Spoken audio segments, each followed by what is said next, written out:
دل کے جو پھیلاؤ کی دوائیں ہیں کون کون سی بتائی ہیں میں نے آپ کو اب تک؟ اور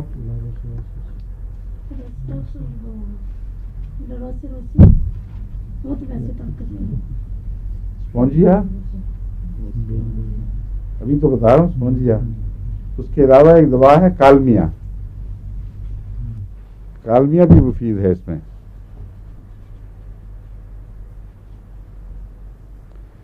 اور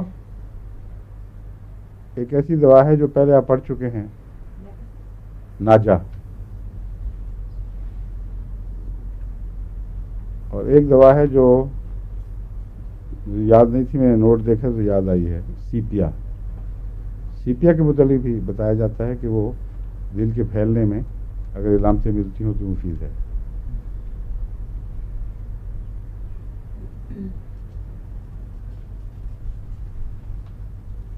ایک کتاب میں لکھا ہوا تھا کاکٹس کے بارے میں بھی.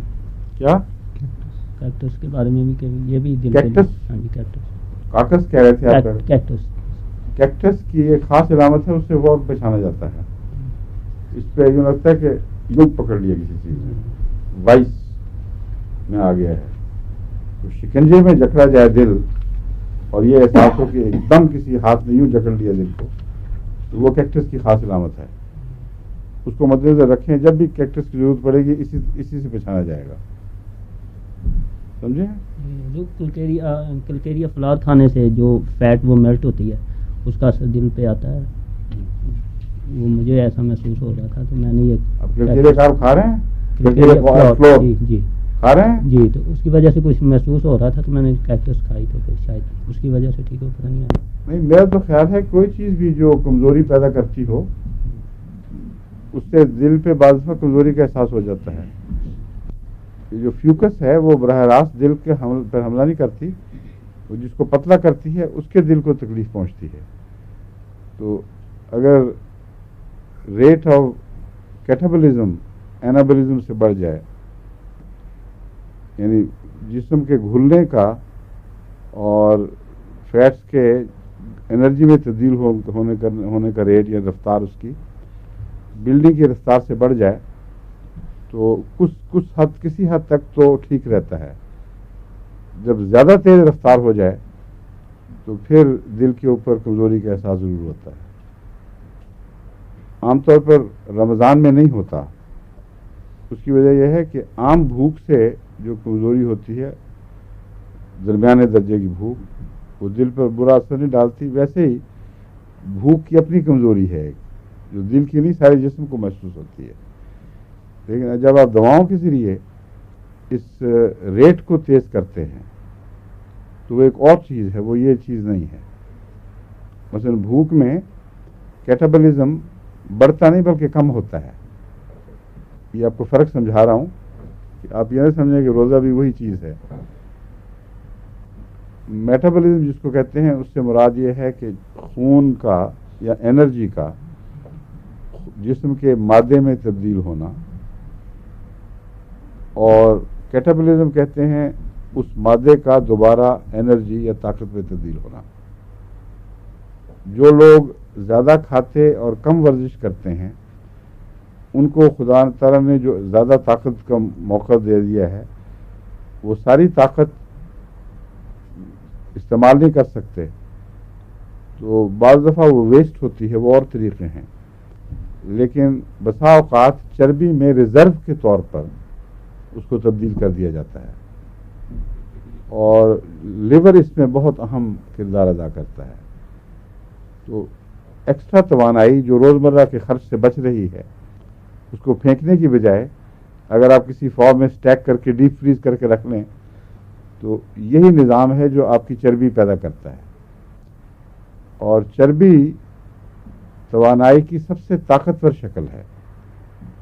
یعنی میٹھا اور کاربوہائیڈریٹس، ان میں جو توانائی ہے اتنے ہی وزن کی چربی میں اس سے دگنی ہوگی.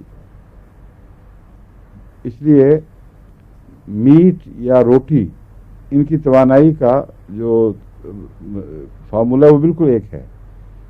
میٹھا ہو، کاربوہائیڈریٹس ہوں یا میٹ گوشت کی قسمیں ہوں، ان کے اندر برابر میس کی صورت میں برابر ہی انرجی ہوگی، لیکن فیٹ میں ایگزیکٹلی ڈبل.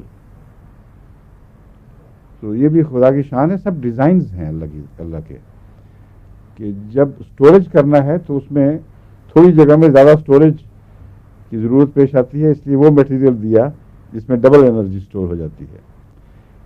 لیکن جن کو بے وجہ سٹوریج کی عادت ہے وہ اتنا وزن ویسے ہی بڑھا لیتے ہیں. اللہ تعالیٰ نے تو اس لیے کیا تھا کہ تھوڑی جگہ میں زیادہ انرجی آ جائے، وہ زیادہ جگہ میں زیادہ انرجی ڈال دیتے ہیں، اور ایسی جو وہاں دفن ہو جاتی ہے، پھر دوبارہ اس کو روزمرہ کی زندگی کا منہ دیکھنا نصیب ہی نہیں ہوتا.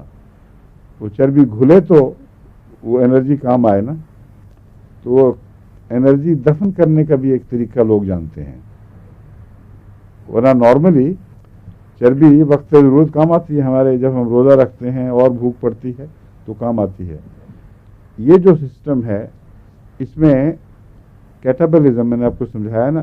ہاں، دوسرا سسٹم یہ ہے اسٹوریج ہے نا، اس کا اپوزٹ ہے کیٹابلزم، کہ جہاں ضرورت پڑے اسٹوریج پہ چٹ چلی جائے گی کہ تم تھوڑا سا ہمیں دے دو، ہمیں زائد طاقت کی ضرورت پیش آ گئی ہے.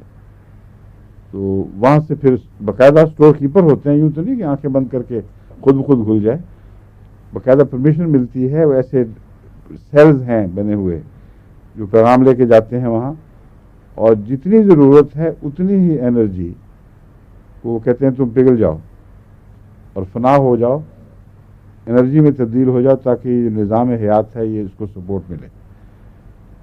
یہ نارمل ہے، بھوک کے نتیجے میں یہ ہوتا ہے. لیکن کیٹابلزم کا جو نظام ہے وہ تیز نہیں ہوتا، وہ کام میں آ رہا ہے. جہاں کیٹابلزم یعنی چربیوں کو پگھلانے والا یا انرجی میں تبدیل کرنے والا نظام ہے، اس کی رفتار بڑھ جائے، بیلنس نکل جائے، وہ بیماری ہے. اس سے دل کو تکلیف ہوتی ہے. سمجھ گئے ہیں؟ اس کی مثال سب سے نمایاں یہ ہے کہ جن کو گلڑ ہو جاتے ہیں یا گلڑ ہونے کی ٹینڈنسی ہو، ان میں دو قسم کے مریض ملتے ہیں، یا تیز کیٹابلزم کے یا تیز اینابلزم کے. بعض گلڑ بھی موٹا تو خود بھی موٹے ہو جاتے ہیں. بہت میں نے دیکھا ہے کہ ان کے اندر لیتھارجی آ جاتی ہے، طاقت نہیں رہتی، کیونکہ انرجی تبدیل ہونے کا نظام بگڑ گیا ہے، اور جب انرجی کی ضرورت پڑتی ہے تو فیٹ موجود ہے مگر وہ تبدیل نہیں ہو رہی. اور دوسرے ایسے ہیں جن کو ہر وقت کیٹابلزم ایکٹیو ہے، ان کا ہر وقت انرجی بن رہی ہے، اور ایسے لوگوں کی بھوک بھی بہت لگتی ہے اور پتلے بھی رہتے ہیں. ہر وقت کھائیں تبھی بھی وہ موٹے نہیں ہوں گے. تو ایسے بچے جن کی مائیں شکایت کرتی ہیں کہ ہر وقت یہ ایکٹیو، چین ہی نہیں آتا، دوڑی پھرتا ہے اور کوئی کمزوری نہیں، کھاتا ہے لیکن موٹا نہیں ہو رہا. اس میں ایک شبہ پڑتا ہے کہ کہیں یہ جو گلڑ والا گلینڈ، پیروٹیڈ گلینڈ نہیں، تھائرائڈ گلینڈ، وہ اس کا ذمہ دار نہ ہو. اس صورت میں بعض دفعہ تھائرائڈینم دینے سے، بعض دفعہ بیسیلینم دینے سے، بعض دفعہ کیلکیریا فلور دینے سے، بعض اور دوائیں ہیں. لیکن جو ایسا بچہ ہو جو بہت تیز ترار بھوک لگتی ہو اور کچھ جسم پہ نہ چڑھتا ہو، اس کی دوا کیا ہے؟ آیوڈن. کیونکہ آیوڈین کا پوائزن تھائرائڈ کو اوور ایکٹیویٹ کر دیتا ہے، اور اس کی وجہ سے جو کیٹابولک توازن ہے وہ بگڑ جاتا ہے. تو جب اوور ایکٹیو ہو جائے گا تو پھر بچہ بھی ساتھ اوور ایکٹیو ہو جائے گا.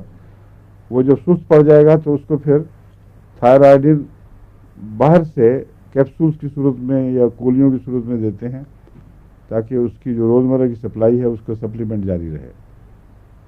سمجھیں؟